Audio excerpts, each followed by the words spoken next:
Rhonda Pick, Managing Editor of Pig Health Today. Joining me is Dr. Lee Johnston, Professor of Swine Nutrition and Management at the University of Minnesota Morris. Welcome. Thanks for having me. So we're going to talk a little bit about piglet birth weights and piglet litter sizes and that sort of thing. Let's just start out with a simple question. What are average litter sizes in the U.S. herd today? Well, litter sizes have been increasing over the last couple decades, and which is a good thing because we got more pigs to market from the inputs into the sow and the system. So litter sizes is not uncommon to have 14, 15, 16 live-born pigs. In our research herd at the university, we had a litter of 22. That was a big discussion, but now that's not so uncommon. That's probably a few too many for us, but yeah, we get upwards of 14, 15, 16 pigs per litter. That's pretty common. Okay, so what would be some of the the flip side of larger litter sizes and seeing, you know, the trend with some lower lightweight piglets? Right. What is an average viable size pig these days? Well, the problem when we get really large litters is there's only so much room in that uterus to develop those pigs, and the machinery, so to speak, placenta and the Yep. uterus side to supply nutrients. And so as we get bigger pigs, typically we get lower birth weights. And when we get lower birth weights, that means that some of those pigs are going to be less viable.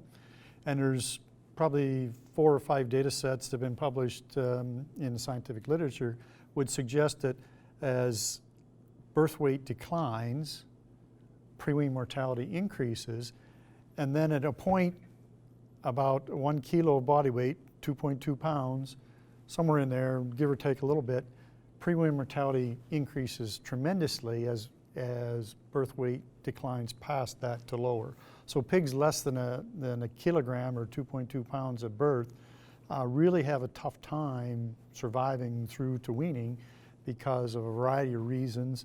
They're just not real viable pigs. In some cases, you get low enough, it's 100% mortality on those very small pigs. So that's the downside of getting very large litters, is we get smaller average birth weights and we tend to get more of these very little pigs that aren't as viable. And the lighter weight pigs mortality ranges you're seeing? Oh, I mean, there's reports in the literature that mortality could be as bad as 100%, and you know, in a good case, maybe 40%, 50%. So, of course, there's a range from 1 kilogram down to, you know, that'd be 1,000 grams, down to 400 grams. You know, those 400 gram pigs are not going to make it, so that's 100% on them. Yep. So the point is the curve on increase in mortality is very steep once you get below 1 kilogram. So we want to try to keep all those pigs above 1 kilogram in birth weight. If we're talking about lightweight pig, you know, more lightweight pigs, higher mortality rates associated, what do the economics look like from a profitability of the herd standpoint? Are there correlations you've been looking at there? Well, we've done some economics tied to some of the studies we've done. Yep. The challenge is when you have these low birth weight pigs, obviously you've got roughly 4 months invested in that piglet at birth, and when they just up and die, you've got nothing to market for that 4 months. Or they're so small that you euthanize them. The other challenge is, in some data sets, those low birth weight pigs tend to be a drag on the system clear out to market weight. So they'll be lighter at market at a standard age. They might be fatter. They might have lower lean percentage in the carcass. So the opportunity to produce a full value pig declines. Doesn't show up in all cases, but just because the pig is a low birth weight pig doesn't mean that it's destined for that. There are some that will compensate, and we did some work looking at a large data set retrospectively and found that if pigs in the lactation phase during suckling, if they were some of the faster growing pigs, they could kind of compensate, or the low birth weight would be mitigated so that they would perform very much like their heavier counterparts. But if they grew slow in the nursery, in the lactation period, they had trouble catching up. So that lactation period is very Lactation critical. period is very important. You'll hear, see some researchers talk about that the weaning weight is more important than the birth weight for the lifetime performance of the pig. Our data would suggest that both have an influence. Okay. How about caregivers that are taking care of, these small pigs?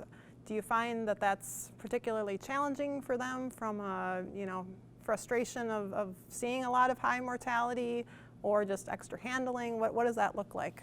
People that work in swine units, they're wired to save pigs, to produce pigs, and it's very difficult for them to see pigs flounder, difficult for them to, as a matter of fact, euthanize those small pigs. It's hard to have somebody, we save pigs, but then we flip the switch and say, yeah, but we got to euthanize some of these. That's a hard switch to make. Hard for me to make as well. So there's those challenges. There's the hassle factor of depending on how you're going to manage those pigs, whether it was through cross-fostering, whether it's rescue decks, whether it's any number of supplements or different strategies, microenvironment management and those kind of things. It just increases the hassle factor, and when it's not 100% successful, then there's frustration. A lot of farms have gone to 24/7 care, so they have somebody there to get those pigs off to a good start and optimize those chances.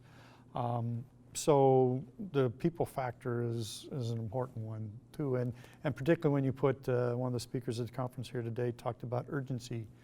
When you got a newborn, everything is urgent. And it's not like, well, I'll get back to you 6 or 8 hours when I have a little more time. That's not an option. 6 or 8 hours might be, they might be gone by then. So staffing is important, the mentality of the people, the passion, how many hours in the day there are. And so all those are challenges with these small pigs.